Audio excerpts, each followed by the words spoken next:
से होता है। जैसे बच्चे को ज्ञान हुआ सर्प का तो फिर वो डरने लगा, उससे जान बचा ली। ऐसे ही हम आपको ज्ञान करा रहे हैं, आपको ज्ञान हो जाएगा तो आप इन पापों से उल्टे हटोगे और आपका जान बचेगी। जान बचेगी मतलब आपका मोक्ष हो जाएगा, 84 लाख योनियों के कष्ट से आप बच जाओगे। सतगुरु के उपदेश का अब फिर विचार करो इसी बात पर।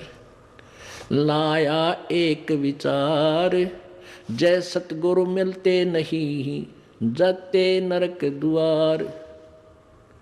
नरक द्वार में दूत सब करते खेचा तान, उनसे कबू ना छूटते फिरते चारों खानी। चार खानी में भ्रमते कबू न लगते पारे, सो फेरा सब मिट गया हमारे सतगुरु के उपकार। गुरु मानुष कर जानते ते नर कहीं अंध, ओए दुखी संसार में आगे यम के फंदे। आपका कैसा उनके प्रति व्यवहार हो, गुरु से अधिक ना कोई ठहराई, मोक्ष पंथ नहीं गुरु बिन पाई। अब परमात्मा कहते हैं कि गुरु जी के बिना आपका कोई भी भक्ति मार्ग सफल नहीं हो सकता, क्योंकि श्री कृष्ण जी के जो संदीपनी गुरु थे वो अक्षर ज्ञान कराने वाले थे। जैसे बच्चे को पढ़ाई सिखाया करें, क ख ग घ ड़। और दुर्वासा जी उनके आध्यात्मिक गुरु थे श्री कृष्ण जी के, और वशिष्ठ जी श्री रामचंद्र जी के आध्यात्मिक गुरु और साथ में अक्षर ज्ञान गुरु दोनों ही थे। तो क्या बताते हैं कबीर, राम कृष्ण से कौन बड़ो, उन्हों भी गुरु कीन, तीन लोक के वे धनी ही गुरु आगे अधीन। राम कृष्ण बढ़ती पुर राजा, तीन गुरु बंद कीन निज काजा। राम कृष्ण बढ़ती पुर राजा, इन तीन लोक के राजा हैं, तीन लोक में ये सबसे बड़े हैं। और इन्होंने भी गुरु जी की वंदना करके अपने सभी कार्यों को किया, गुरु जी की ही शरण लेकर के गुरु बनाकर ही उन्हीं की आज्ञा अनुसार अपने सब कार्य किए। अब ये विचार कर लेना चाहिए, जब राम और कृष्ण जिनको हम भगवान मानते थे उन्होंने भी गुरु बनाकर यहाँ से पीछा छुटवाया, तो आप कौन से खेत की मूली हो के आप ना गुरु बनाओ और पार हो जाओगे? क्योंकि दरिया से पार होने के लिए नौका की आवश्यकता पड़ेगी ही पड़ेगी। अब आपको गुरु जी की महिमा बताई जा रही है। गुरु मानुष कर जानते ते नर कहीं अंध। अब आपको उदाहरण भी बताया था कि गुरु जी को भगवान मानकर ही हमने अपनी आध्यात्मिक क्रियाओं को करना पड़ेगा। क्योंकि आप जब गुरु जी के पास जाओगे तो आपके मन में ये होगा, यदि इनके स्थान पर भगवान होते आज तो आप कैसा व्यवहार करते? निष्कपट गदगद आत्मा और चेहरे की तरह देखते रहते। तो ऐसे आप में विनम्रता आवेगी, आपका अंतःकरण नरम होगा, आपका दोष दूर होने लग जाएगा। यदि आप इस दास को अपने जैसा ही एक व्यक्ति समझोगे, भाई थोड़ी बहुत दो बात सीख रहा है, गुरुजी है नाम देता ले लेता हूँ, इससे लाभ नहीं होगा। लाभ होगा तभी जब आपके हृदय में असीम श्रद्धा होगी इस दास के प्रति, एज ए गॉड।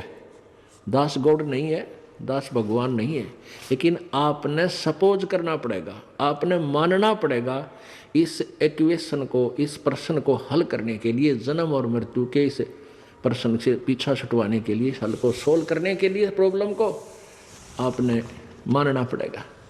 ये रूल है ईश्वर का। तो आप अपने हृदय से मानोगे, औपचारिकता नहीं, हृदय से करना पड़ेगा। उसके लिए क्या नियम बता रहे हैं प्रभु कबीर परमेश्वर जी? गुरु चरणन से ध्यान लगावे, अंत कपट गुरु से ना लावे। गुरु वचन निश्चय कर माने है, पूरे गुरु की सेवा ठाने। ओहो, गुरु वचन निश्चय कर माने, गुरु जी का वचन पर पूरा विश्वास रखे, जो वो कहें उसको अवश्य आज्ञा का पालन करे और पूरे गुरु की सेवा यानी पूरे गुरु को बनावे, उसकी पूजा करे, उसके अनुसार साधना करे, अधूरों से नहीं। गुरु की शरणा लीजय भाई, तात जीव नरक नहीं जाई। गुरु कृपा कटे यम फांसी, ही विलम न हो मिले अविनाशी। गुरु बिन काहू न पाया ज्ञाना, जो थोथा भूछड़े किसाना। पूरे संत के बिना कहते हैं जो साधना भी कर रहे हैं वो ऐसी है जैसे कोई अनजान शराबी किसान और थोथे भूसने कूट रहा हो, उसमें से अन्न निकालने के लिए कभी नहीं निकल सकता, कितना प्रयत्न कर ले। थोथे भूस को कूटने से उसमें से अन्न नहीं निकले। जैसे धान निकालते हैं तो जिसमें धान सहित जो भूस है उसको कूटेंगे तो धान परल परल निकलेंगे, और उस भूस को कूटेंगे धान रहित तो कितना कूट ले, कुछ हासिल नहीं, कितना प्रयत्न कर ले। ऐसे ही शास्त्र विधि रहित और अधूरे गुरुओं के आधारित जो साधना हम कर रहे हैं वो थोथा भूस कूट रहे हैं। गुरु बिन काहू न पाया ज्ञाना, जो थोथा भूस छड़े किसाना। तीर्थ व्रत और सब पूजा, गुरु बिन दाता और न दूजा। नौनाथ 84 सिद्धा, गुरु के चरण सेवे गोविंदा। गुरु बिन प्रेत जन्म सब पावे, वर्ष संसर गर्भ सुरहावे। गुरु बिन दान पुण्य जो करही, मिथ्या होव कदे ना फल ही। गुरु जी के बिना आप कोई भी दान पुण्य करते हो मिथ्या होगा, कभी नहीं फलेगा। तो आपको सतगुरु मिल जाते हैं, आपका कैसा उनके प्रति व्यवहार हो। गुरु से अधिक ना कोई ठहराई, मोक्ष पंथ नहीं गुरु बिन पाई। अब परमात्मा कहते हैं कि गुरु जी के बिना आपका कोई भी भक्ति मार्ग सफल नहीं हो सकता। उसके लिए उदाहरण भी दे रहे हैं। उसके लिए उदाहरण देते हुए परमात्मा बता रहे हैं कि तुम राम और कृष्ण जी को तो बहुत बड़ा मानते हो, उन्होंने भी गुरु बनाए। श्री कृष्ण जी ने दुर्वासा जी को और श्री रामचंद्र जी ने वशिष्ठ जी को गुरु बनाया है। ये ब्रह्म जो है, ब्रह्म का अर्थ परमात्मा होता है, भगवान होता है। अब 3 ब्रह्म 3 परमात्मा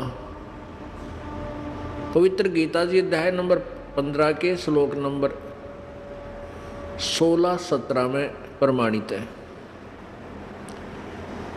2 पुरुष, एक सरपुरुष एक अक्षर पुरुष। सर ब्रह्म कहो, सर ब्रह्म कहो, अक्षर ब्रह्म कहो, सर पुरुष कहो, अक्षर पुरुष कहो, एक ही बात है। पुरुष माने भी परमात्मा प्रभु, और ब्रह्म का अर्थ भी भगवान होता है। अब इसलिए ब्रह्म, परब्रह्म और पूर्ण ब्रह्म, परम अक्षर ब्रह्म इसलिए कहा गया कि ये नकली भगवान भी हैं। ये नासवान भी अपने आप को ब्रह्म सिद्ध किए बैठे हैं, अपने आप को भगवान कहलाते हैं। वैसे भगवान का अर्थ होता है स्वामी।